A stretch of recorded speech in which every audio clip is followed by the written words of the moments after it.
ज़िंदगी में, समाज में, परिवार में और ख़ास करके जॉब एनवायरनमेंट में, जहाँ पर आप नौकरी करते हो, किस तरह से भोलू, पपलू, चूतिया न बनना, ये डिस्कस करते हैं। क्योंकि कई बार ऐसे होता है कि हम अच्छे बनने जाते हैं और चूतिया बन जाते हैं। और ये एक बिहेवियरल पैटर्न है कि कुछ लोग बार-बार चूतिए बनते रहते हैं, बार-बार उनको कोई भोला समझ के उनको भोला साबित करता है। बार-बार अपना काम निकलवा लेता है किसी से, आपसे। और कुछ लोग जो हैं वो बार-बार यानी गलती करते हैं फिर भी सीखते नहीं हैं, फिर से गलती करते हैं फिर भी सीखते नहीं हैं। बार-बार वही गलती दोहराते रहते हैं। तो मैं आज कुछ गलतियों के बारे में बात करने जा रहा हूँ। They are not necessarily mistakes, लेकिन इसे सही तरह से करोगे तो it can be an advantage, लेकिन गलत तरीके से करोगे तो ये गलती साबित होते हैं लाइफ में, समाज में, परिवार में और मेनली जॉब एनवायरनमेंट में। तो जॉब एनवायरनमेंट के 2 या 3 अलग-अलग टाइप के डिमांड्स होते हैं। एक डिमांड ये होता है कि जिस चीज़ के लिए आपको सैलरी मिल रही है, आपको वो काम तो करना ही चाहिए और वो काम उचित समय पे, उचित क्वांटिटी में, according to targets, according to यानी सब लोग जो कहते हैं या सब लोग ऑर्गेनाइजेशन का जो एक्सपेक्टेशन है उसके हिसाब से करना चाहिए। ये तो आप जानते हो। अब इसके अलावा कुछ और डिमांड्स आते हैं जैसे ही आप लोगों के संपर्क में आते हो। एक डिमांड ये आता है कि कहीं ना कहीं से लोग अपने डेडलाइंस आपके ऊपर डाल देते हैं और वो डेडलाइंस फिर आपके हो जाते हैं। मैं आपको डेडलाइंस का एग्जांपल देता हूँ। फॉर एग्जांपल कोई कहता है, और ये बॉस नहीं कहता है, ये कोई और कहता है, दोस्त कहता है, यार ये काम मेरा जो है ना एकदम अर्जेंट है, ये काम मुझे कल तक कर देना चाहिए, ये पावर पॉइंट प्रेजेंटेशन मुझे कल तक बनाना है, ये एक्सेल शीट कल तक करना है या कुछ लिखना है, ये सब मुझे कल तक करके दिखाना है। ठीक है, वो तुम्हारा काम है, मेरा काम नहीं है।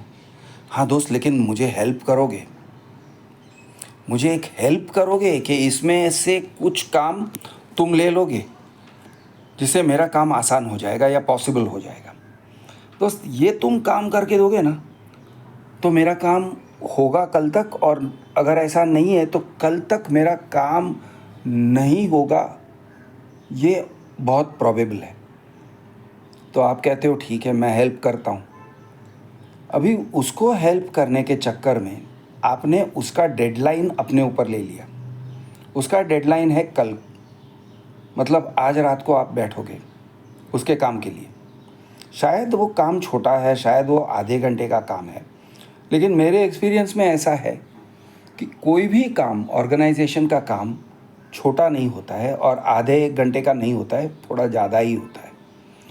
तो जब हम कोई काम लेते हैं उसका डेडलाइन हम ले लेते हैं और उसके डेडलाइन को फुलफ़िल करने के लिए फिर हम अपने समय को पूरा रीएडजस्ट कर लेते हैं। पूरी तरह से हम एडजस्ट हो जाते हैं कि यार इसका काम रुकना नहीं चाहिए, इसका काम कल सुबह तक होना चाहिए। अब उसने कहा था कि कल सुबह तक मेरा काम होना चाहिए, इज़ इट वो सच बोल रहा है या ब्लफ कर रहा है वो भी आप जानते नहीं हो। कभी कभी वो काम 3-4 दिन के बाद चाहिए होता है, लेकिन उसने कह दिया यह अर्जेंट है इसलिए तुमने यू एक्सेप्टेड द वर्क।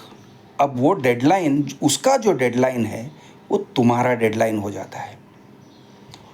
तुम्हें सैलरी किस चीज़ के लिए मिल रहा है? तुम्हारे काम करने के लिए। तुम्हारा काम कौन सा है? It is something else.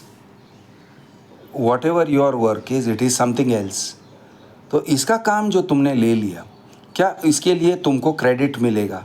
Organisation से क्रेडिट नहीं मिलेगा, तुमको तो नहीं ही मिलेगा। अगर क्रेडिट मिलेगा तो उस इंसान को मिलेगा कि उसने काम किया। अगर तुम क्लेम करने जाओगे कि इस काम का ये हिस्सा मैंने किया, बहुत खुल के अगर चौड़े में क्लेम करने जाओगे तो शायद क्रेडिट मिलेगा, लेकिन मोर लाइकली लोग तुमको यानी मतलब ही समझेंगे कि क्या यार एहसान करता है और एहसान जताता भी है यार। एहसान करो लेकिन जताओ मत यार। तो इस तरह से तुम अनपॉपुलर हो सकते हो अगर तुम दिखा के कहते हो कि हाँ ये मैंने किया है, देखो ये मैंने काम किया, इसके लिए मैंने ये काम किया। ये एक रिस्क है। तो होता क्या है कई बार कि आप दूसरों का काम कर लेते हो, दूसरों के डेडलाइंस एक्सेप्ट कर लेते हो, दूसरों की अर्जेंसी एक्सेप्ट कर लेते हो, लेकिन आपको कोई क्रेडिट नहीं मिलता है, आपकी सैलरी में बढ़ोतरी नहीं होती है, या आपको अपने काम करने का कोई क्रेडिट नहीं मिलता है। तो ये एक टाइप का काम है, दूसरों के डेडलाइन को एक्सेप्ट कर लेना और फिर दूसरों के काम को एक्सेप्ट कर लेना। अब दूसरों का काम एक्सेप्ट किया तो आपने एक आध घंटा आप अपना खुद का बिगाड़ा, शायद उससे भी ज़्यादा। अब इसमें क्या होता है कि आपने अपने काम को बाजू में रख के ये काम किया होगा, या अपने काम का प्रायोरिटी कम प्रायोरिटी दे के इसके काम को किया होगा, अपने खुद के काम को कम प्रायोरिटी दिया। ऐसे अगर आप बार बार करते रहे तो आपका काम सफ़र होता है। आपका खुद का काम जो है, जिसके लिए आपको सैलरी मिल रहा है, आप कहोगे मैं काम कर रहा हूँ, मैं ऑर्गेनाइजेशन का काम कर रहा हूँ, लेकिन आप अपने काम को सफ़र करवा रहे हो और हो सकता है उसकी वजह से अगर आपको अगर नेगेटिव हुआ तो आप कहोगे मैंने इतना सारा मेहनत किया, मैंने बहुत मेहनत किया। हाँ, लेकिन तुमने मेहनत किस चीज़ पे किया? तुमने मेहनत किसी और के काम पे किया, उसका क्रेडिट तुमको नहीं मिलेगा। तो ये होता है डेडलाइन और टाइम प्रेशर लेना और दूसरों के काम का प्रेशर लेना। तो ये है जॉब में। ऑफ कोर्स सेम जो जॉब में करते हैं वो सेम चीज़ समाज में भी होता है। कोई नेबरहुड अंकल आपको कहते हैं बेटा तुम्हारा ऑफिस इस जगह पे है ना, नारीमन पॉइंट में है ना, मेरा बैंक भी वहीं पे है, ये एक पासबुक को अपडेट करवा के लेके आओगे? तो ये टाइप के कोई काम दे देते हैं। या वहाँ पर पोस्ट ऑफिस है, ये पोस्ट ऑफिस में ये पोस्ट करके आओगे। एक बार काम ले लेते हो, बहुत बड़ा काम नहीं है, डाइवर्शन है, 5-10 मिनट का कर लेते हो। अब ये किया तो बाद में वो नेबरहुड अंकल का एक्सपेक्टेशन बढ़ जाता है और अब वो बार बार एक्सपेक्ट करता है बेटा तुम ये करोगे, बेटा तुम वो करोगे। और जिस दिन तुम नहीं करते हो उस दिन तुम बुरे माने जाओगे। यानी अरे यार ये ना कह देता है, ये ब्लंटली ना कहता है, कैसा है यार, अच्छा नहीं है। तो सेम वे आपके ऑफिस कलीग्स, एक बार आपने एक फेवर कर दिया, अब अगर उसको रिफ्यूज़ करते हो तो आप बुरे माने जाओगे।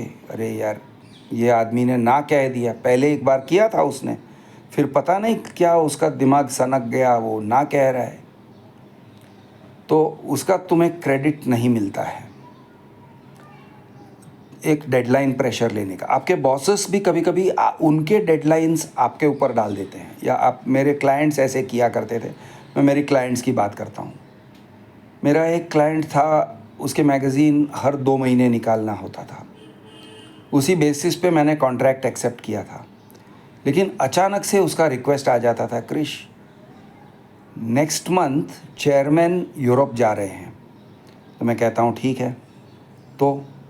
तो चेयरमैन चाहते हैं कि ये जो मैगज़ीन हम छापने वाले हैं, जो एक्चुअली 2 महीने के बाद निकलने वाला है, वो नेक्स्ट मंथ तुम छाप के तैयार करो, क्योंकि वो कॉपीज़ लेके यूरोप जाना चाहते हैं।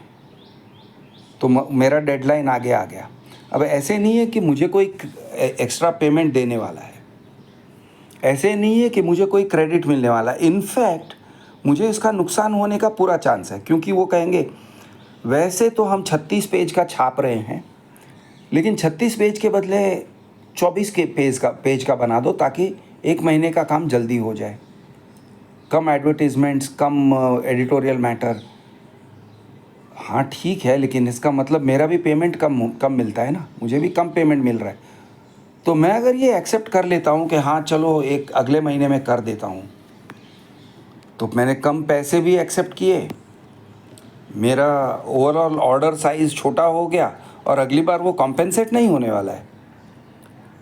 और अगर मैं फ़ेल हो गया, चेयरमैन का यूरोप जाने का तारीख 31 तारीख है और मैं 31 तारीख तक डिलीवर नहीं कर सका और लेट हो गया, प्रेस में लेट हो गया या किसी भी कारण से मेरे से लेट हो गया, तो मुझे गाली पड़ने वाले हैं। मुझे कोशिश किया उसके लिए कोई पॉइंट्स नहीं मिलने वाले हैं, मुझे कोई भी टाइप का क्रेडिट नहीं मिलने वाला है, सिर्फ गाली पड़ने वाले हैं। और अगर मैंने उतावल में कोई गलती कर दी, छोटी या बड़ी, उससे भी मुझे गाली ही पड़ने वाले हैं। क्रिश, तुमने कवर पे जो फ़ोटो छापा है उसके अंदर हमने बोला था ये करना है वो करना है, तुमने ये नहीं किया वो नहीं किया, कैप्शन पढ़ो, ये ठीक नहीं है वो ठीक नहीं है। हज़ार टाइप के प्रॉब्लम्स निकल आ सकते हैं, नुक्स निकाले जा सकते हैं। अरे भाई, लेकिन तुमने ही तो उतावल करवाया मुझसे, अब ये कह भी नहीं सकते हो। तो उनका डेडलाइन प्रेशर अपने ऊपर लेके नुकसान ही नुकसान है, कई सारे नुकसान हैं। और ये मैंने बार बार अपने लाइफ में एक्सपीरियंस किया है कि हम प्रेशर में आ जाते हैं क्योंकि अपना क्लाइंट है या अपना बॉस है, और बॉस कुछ कहता है तो सीरियसली लेना चाहिए, क्लाइंट भी कुछ कहता है तो सीरियसली लेना चाहिए, उसको रिस्पेक्ट देना चाहिए, उसकी हर बात को मानने की कोशिश करनी चाहिए। लेकिन उसकी हर बात को जब मानने की कोशिश करते हैं और उसकी ज़रूरतों को अपनी ज़रूरत समझते हैं, उसकी प्राथमिकता को अपनी प्राथमिकता समझते हैं, उसके सारे प्रायोरिटीज़ अपने ऊपर ले लेते हैं कि भाई आपके लिए वो प्रायोरिटी है, चेयरमैन को खुश रखना, प्लीज़ करना, तो वो मैं अपने ऊपर ले रहा हूँ। आपका प्रॉब्लम मेरा प्रॉब्लम हो गया, आपकी प्राथमिकता मेरी प्राथमिकता हो गई। इस तरह से जब हम करते हैं ना, तो इसका नुकसान ज़्यादा होता है, फ़ायदा कम होता है। जॉब सिचुएशन में भी बॉसेस कुछ कह देते हैं, ज़रूरत नहीं होती है, हम कह सकते हैं sorry sir, this is not as per the job description. For example, job description से बाहर निकल के कुछ करने को कहते हैं। We are organising a seminar on security systems. अब ये आपके बॉस ने किसी तरह से सोच लिया कि 2 महीने के अंदर सिक्योरिटी सिस्टम्स के ऊपर सेमिनार ऑर्गेनाइज करना है। क्या ये 2 महीने का डेडलाइन इनफ है? क्या ये जो बॉस ने सोचा है जितने लोग इनवाइट किए जाएंगे वो सब आएंगे, स्पीकर्स आएंगे और अटेंड करने के लिए इनफ लोग आएंगे, ये सब boss may not have thought it through. लेकिन अब बॉस ने सोच लिया है तो बॉस ने कह दिया, मीटिंग बुला के कह दिया। तो कई सारे जो लोग चालाक लोग होते हैं ना, जो लोग एक्सपीरियंस्ड होते हैं, वो ऐसे मीटिंग्स को या तो अटेंड ही नहीं करते जहाँ पर ये टाइप का एक्स्ट्रा करिकुलर एक्टिविटी आपके ऊपर थोपा जा सकता है, या तो वो मीटिंग अटेंड करेंगे ही नहीं, वो किसी तरह से अपने आप को एब्सेंट रखेंगे, या तो वो उस दिन आएंगे ही नहीं ऑफिस को, या फिर आएंगे भी तो कोई और दूसरा काम पकड़ के बैठ जाएंगे, अपना कोना पकड़ के बैठ जाएंगे। आप उस मीटिंग में रहते हो तो जो लोग मीटिंग में शामिल हैं उनको जॉब्स दिए जाते हैं। अच्छा, you will call all the speakers, आप स्पीकर्स को इनवाइट करोगे। अरे स्पीकर्स को इनवाइट करूँगा मतलब वो स्पीकर्स आने चाहिए ना। अगर वो स्पीकर्स नहीं आए तो उसका फेलियर मेरा है। 2 महीना इनफ टाइम नहीं है सर, एडवांस नोटिस नहीं है। लोग, बड़े बड़े लोगों को बुलाने के लिए ज़्यादा टाइम चाहिए होता है, और आप 30 स्पीकर्स को बुलाओगे तो 10 हाँ कहते हैं, बाकी के 20 ना कहते हैं। I am sorry, I got a prior appointment, ये वो फलाना ढिमकाना दुनिया भर का रहता है। तो आप मुझे, आपके कंस्ट्रेंट्स मेरे कंधे पे डाल रहे हो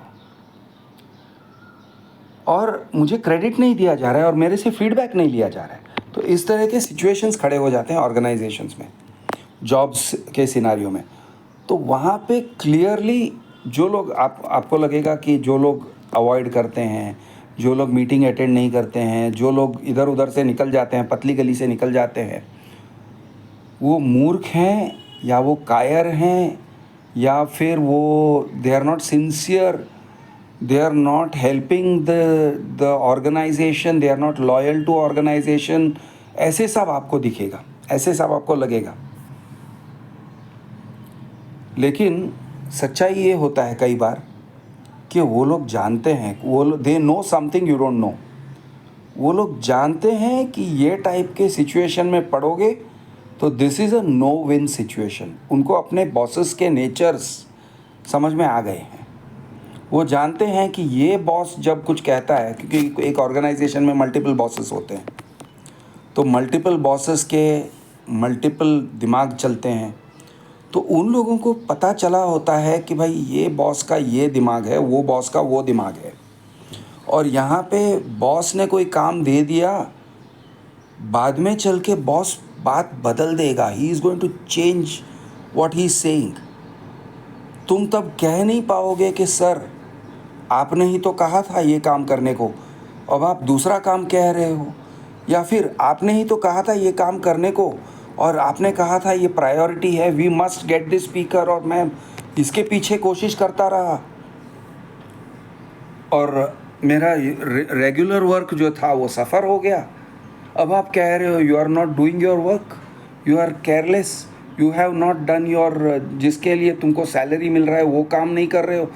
तो सर ये कैसे मुमकिन है? यानी मेरा 8 घंटे का ड्यूटी होता है, 8 नहीं चलो मैं 9 घंटा 10 घंटा यहाँ पे बैठ रहा हूँ। अब इसमें अगर मेरा काम पूरा नहीं हो पा रहा है तो मेरी कहाँ गलती है? लेकिन ये सब आर्ग्यू कर नहीं सकते हो बॉसेस के साथ, ये सब आर्ग्यू कर नहीं सकते हो। You are not encouraged to speak in this way. तो होता क्या है कि इस टाइप के एक्स्ट्रा करिकुलर असाइनमेंट्स को लेके लोग फंस जाते हैं ऑर्गेनाइजेशंस में। ये एक टाइप का ट्रैप है विद इन ऑर्गेनाइजेशंस, लोगों को फंसा दिया जाता है। और जो लोग वहाँ पे चालू हैं, जो लोग ये समझते हैं और पुराने हैं, वो करेक्टली समझते हैं कि इस सिचुएशन में क्या करना चाहिए। So this is a kind of a trap which should be avoided. Organisations में जाते ही जो एंथू बन के जाते हैं ना, बहुत एंथुसियास्टिक, एंथू कटलेट जिसको हम कहते हैं, भाई एंथू कटलेट मत बनो, बहुत ज़्यादा एंथू मत दिखाओ, अपने काम पे ध्यान दो, इधर उधर लोगों को हेल्प करने के चक्कर में मत पड़ो। अच्छा, दूसरी बात, इधर उधर लोगों को हेल्प करने के चक्कर में जब लोग पड़ते हैं, एक और सिचुएशन है जिसको मैं हाईलाइट करना चाहता हूँ कि जॉब करने के टाइम में आपको पता नहीं होता है कि कुछ लोग जो हैं ना ऑर्गेनाइजेशन में बदनाम है। यानी ऑर्गेनाइजेशन का एक मेन स्ट्रीम होता है, एक मेन स्ट्रीम ओपिनियन होता है, और कुछ लोग होते हैं जो जो लोग अच्छे नहीं लगते हैं। जनरली बॉस को अच्छा नहीं लगता है, जनरली पब्लिक को अच्छा नहीं लगता है, वहाँ के एम्प्लॉयज़ को कोई वो बंदा अच्छा नहीं लगता है। अब आप ऑर्गेनाइजेशन में नए नए गए हो, आप जानते नहीं हो, आप कुछ भी जानते नहीं हो, आप अनाड़ी हो, ये बंदा थोड़ा सीनियर है आपसे, तो आपको लगेगा कि चलो इनसे बात कर लिया जाए। और ये अगर कोई रिक्वेस्ट करते हैं, अरे यार तुम मेरे लिए ये काम कर दो ना प्लीज़, तो आपको लगेगा हाँ सर, आपने मुझे इस काबिल समझा, इसके लिए थैंक यू, ऑफ कोर्स मैं आपका काम कर देता हूँ, क्यों नहीं। और आप उस इंसान के काम करने लगते हो। अब उस इंसान का काम करने से आपको ऑर्गेनाइजेशन में नेगेटिव पॉइंट्स मिलने लगते हैं। लोग आपके तरफ अजीब तरीके से देखते हैं कि अच्छा तुम उस इंसान के साथ जुड़ गए जिसको जनरली हम लोग सब बुरा आदमी समझ रहे हैं, तुम उसके साथ जुड़ गए हो क्या? उसके साथ टाइम स्पेंड कर रहे हो, उसके ऑफिस में, उसके केबिन में आना जाना होता है। अच्छा, ये बात है। तो तुमको तुम्हारा एक नेगेटिव इम्प्रेशन पड़ रहा है, तुम्हारा एक नेगेटिव वाइब जा रहा है। तुम अपना काम कर रहे हो, तुम अपने काम पे कायम हो। चलो, उस इंसान ने जो भी मांगा बहुत ज़्यादा मेहनत नहीं है, चलो मान के चलते हैं। आपको अपने काम से डाइवर्जन नहीं हो रहा है, वो भी मान के चलते हैं। लेकिन उस इंसान के केबिन में आना जाना, उस सीनियर के केबिन में आना जाना तुमको नेगेटिवली इम्पैक्ट करता है। अच्छा, वो सनकी आदमी है, अब तुम उस सनकी के साथ उठते बैठते हो, लंच पे बैठते हो, उसके साथ में जाके वो बुलाएगा आपको, अरे यार आके बैठो ना, चलो खाना साथ में खाते हैं। अब आप देखोगे उसके केबिन में सिर्फ आप और वही हैं, और कोई है नहीं। बाकी के लोग अलग से खाना खा रहे हैं। आपको पता नहीं चलेगा कि ऐसा क्यों हो रहा है। ऐसा शायद इसलिए हो रहा है क्योंकि वो इंसान बहुत अनपॉपुलर है, पूरे ऑर्गेनाइजेशन में अनपॉपुलर है। उसको निकाला नहीं जा सकता है क्योंकि कोई कारण है जिसके वजह से उसको निकाला नहीं जा सकता है। लेकिन आप उसके साथ ये टाइम स्पेंड कर रहे हो तो आपका नेगेटिव पॉइंट मिल रहा है। तो ये टाइप का एक सिचुएशन आ जाता है। अच्छा, दूसरा एक सिचुएशन आता है कि बॉस, और ये मैंने पर्सनली एक्सपीरियंस किया है, कि बॉस किसी इंसान को टारगेट करना चाहता है। टारगेट का मतलब ये नहीं कि उसको जॉब से निकालना है, लेकिन उस इंसान को परेशान करना है। अब ये काम मुझसे करवाया गया था और मैं बहुत भोला हो के मैंने किया भी, और उसका फिर मैंने परिणाम भी भुगते हैं। तो एक काम ये करते हैं कि पहले आपको ब्रीफिंग मिलता है from the top boss. Top boss कहता है आओ आओ, बैठो बैठो बैठो। खुद का टिफ़िन बॉक्स खोल के आपके साथ शेयर करता है, तो आपको लगेगा मैं इसका चहीता हूँ। फिर टॉप बॉस किसी और बॉस के बारे में नेगेटिव बोलने लगता है, अरे वो यार काम ही नहीं कर रहा है, उसने कोई काम नहीं किया है, उसने ये टाइम से ये टाइम तक कोई रिपोर्ट सबमिट नहीं किया है। तुम्हारा काम है कि उस इंसान के पीछे पड़ो, सीनियर है, तुमसे सीनियर है, उस इंसान के पीछे पड़ो और कैसे भी करके प्रेशर मार के उससे रिपोर्ट सबमिट करवाओ फॉर द लास्ट 3 मंथ्स, क्योंकि he is 3 months behind in reporting, जो बाकी के लोग नहीं हैं। अब ये कौन कह रहा है? Top boss. आपका आपका डायरेक्ट रिपोर्टिंग बॉस नहीं कह रहा है, he is not the direct senior जिसको आप रिपोर्ट कर रहे हो। ये टॉप बॉस, कंपनी का टॉप बॉस तुम्हें अपने कैबिन में बुला के कह रहा है। और टॉप बॉस ने जॉब दे दिया। क्या क्या जॉब दिया? तुमको अच्छा लगेगा कि एक सीनियर जो तुमसे 2 लेवल ऊपर का आदमी है, उसके ऊपर जाके प्रेशर लाओ कि वो रिपोर्ट सबमिट करे। अब तुम जाते हो जोश में, तुमको लगता है मैं टॉप बॉस का चहीता हूँ, तुम चले गए उसके कैबिन में, तुम बात करने लगे। ये इंसान कहता है यार मेरे पास ये जो अभी कल ज्वाइन किया हुआ जूनियर जो मेरे से 2 या 3 लेवल नीचे है, वो मेरे साथ आके अकड़ में बात क्यों कर रहा है? वो मेरे साथ आके अकड़ में बात कर रहा है। तो वो इरिटेट हो रहा है। वो तुम्हारे डायरेक्ट रिपोर्टिंग बॉस को बोलता है कि ये मेरे साथ आके अकड़ में बात कर रहा है, आई डोंट लाइक इट, ये क्या हो रहा है? अब your reporting boss doesn't know anything, उसको तो पता ही नहीं है क्या हो रहा है एक्चुअली। और तुम ये भी नहीं कह, तुम कभी कभी कह भी दोगे कि नहीं टॉप बॉस ने मुझे ऐसे बोला है कुछ, अगर तुमने कह भी दिया तो भी ये कहेगा यार तुम हमारे सबके सर के ऊपर से जाके टॉप बॉस से दोस्ती करके अपना काम नहीं कर रहे हो, यहाँ पे चुगलखोरी कर रहे हो क्या? तो इसका परिणाम क्या होता है कि तुम बहुत जल्दी से ऑर्गेनाइजेशन में अनपॉपुलर हो जाओगे और निकाल दिए जाओगे। और जब निकाल दिए जाओगे तब टॉप बॉस जो है जिसने तुम्हें यूज़ किया है वो कुछ नहीं कहता है, वो सिर्फ देखते रहता है कि अच्छा निकाल दिए, हाँ ठीक है। तो you don't get any privileges, यानी इससे तुम्हें कोई फ़ायदा नहीं हुआ। सिर्फ नुकसान ही नुकसान हुआ। और ये क्यों हुआ? Because you did not understand the organisational dynamics. Organisation के अंदर क्या हो रहा है, पॉलिटिक्स क्या चल रहा है, ये सब तुमने ठीक से समझा नहीं। तो करना क्या चाहिए था? टॉप बॉस ने अगर कोई ये जॉब दिया जिसमें तुम्हें अपने से 2 लेवल सीनियर या 3 लेवल सीनियर के बंदे के साथ बदतमीज़ी करनी है, उसको प्रेशर मारना है, वो सब करने को कहा, तो भाई उतने जोश से मत करो, उतना जोश के साथ ये काम मत करो। बल्कि मैं कहता हूँ इस तरह से करो कि ये काम किया ही नहीं, ताकि बॉस के साथ जाके आप कह सकते हो कि सर मैंने तो कोशिश किया लेकिन वो सुन नहीं रहे हैं। तो इस टाइप के काम में फेलियर होना सक्सेस होने से बेहतर है। अगर सक्सेस हुआ, उस इंसान के ऊपर प्रेशर लाए, तुम सक्सेसफुली प्रेशर लाए, तो तुम्हें नुकसान होने का चांस ज़्यादा है।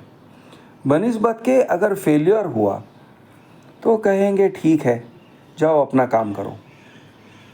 तो इस तरह से कुछ जॉब्स ऐसे होते हैं जहाँ पे आपको बहुत संभालना पड़ता है कि ऑर्गेनाइजेशनल हायरार्की क्या है, और हायरार्की के अंदर किसी को जाके इरिटेट करना, किसी से जाके ज़्यादा ऊपर बात करना, अपने जॉब डिस्क्रिप्शन से निकल के दूसरा कोई काम करना, हाईली डेंजरस वर्क। ये टाइप के काम मैंने किए हैं, इसके परिणाम मैंने भुगते हैं, और मैंने समझा है, लेकिन बहुत लेट समझा है ये टाइप के काम को। तो ऑर्गेनाइजेशंस में ये टाइप का काम होता है, और उन्होंने शायद यही सोच के रखा होगा कि भाई ये आदमी आएगा, उस दूसरे सीनियर को परेशान करेगा और चला जाएगा। तो इसका काम इतना ही है कि इसको यूज़ करना है for harassment of that other person. दूसरे इंसान को हैरेस किया। कोई आपके सर के ऊपर लाया जाता है, ये भी एक हैरेसमेंट का टैक्टिक होता है कि they bring someone who is likely to be your replacement, और वो भी ऊपर से लाया जाता है, यानी तुम्हारा सीनियर बना के या तुम्हारा असिस्टेंट बना के, तुमसे थोड़ा सा नीचे तुमको एक असिस्टेंट दे देते हैं जो तुम्हें पसंद नहीं है, तुमको ज़रूरत नहीं है। Now this is of course जब थोड़े टाइम जॉब में रहे हो और अब तुम्हें परेशान करना है ऑर्गेनाइजेशन के अंदर for what ever reason, bosses को तुम अच्छे नहीं लगते हो या किसी भी कारण से तुमको परेशान करना है, तो आपको एक असिस्टेंट दे देते हैं, या आपको एक ट्रेनी दे देते हैं, या आपको एक क्या बोलते हैं इंटर्न दे देते हैं कि ये इंटर्न को गाइड करो, इसको मेंटोर करो, और ये इंटर्न के थ्रू आपको परेशान किया जाता है।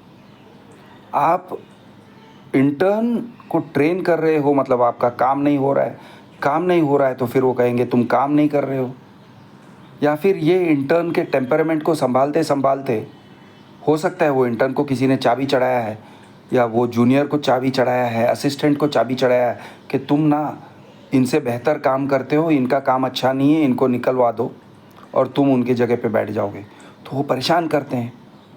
हो सकता है वो कल इंटर्न रहेगा या नहीं रहेगा, लेकिन तुम तो परेशान हो गए, तुम्हारा तो मूड ख़राब हो गया, तुम्हारा पूरा यानी एक करियर का जो ट्रैक होता है वो हिल जाता है, डगमगा जाता है वो जॉब के अंदर। तो इस तरह से कई सारे गेम्स खेले जाते हैं ऑर्गेनाइजेशन के अंदर, जिसको समझना बहुत ज़रूरी होता है। इट इज़ नॉट ईजी, बहुत कॉम्प्लिकेटेड गेम्स खेले जाते हैं विद इन ऑर्गेनाइजेशंस। कभी कभी वो सिंगल मैन का गेम होता है, कभी कभी वो पूरे ऑर्गेनाइजेशन का या बहुत सारे लोगों का गेम होता है। अच्छा, दूसरा एक सिचुएशन मैं बता रहा हूँ। आप किसी ऑफिस में ज्वाइन हो गए, आपको पता नहीं है 2 फैक्शंस हैं, 2 ग्रुप्स हैं या उससे भी ज़्यादा। शायद टॉप बॉस भी एक ग्रुप में शामिल है या टॉप बॉस अलग है, लेकिन 2 ग्रुप्स बन गए हैं। एक एग्जांपल देता हूँ। एक ग्रुप है ब्राह्मण्स और एक ग्रुप है शेड्यूल्ड कास्ट।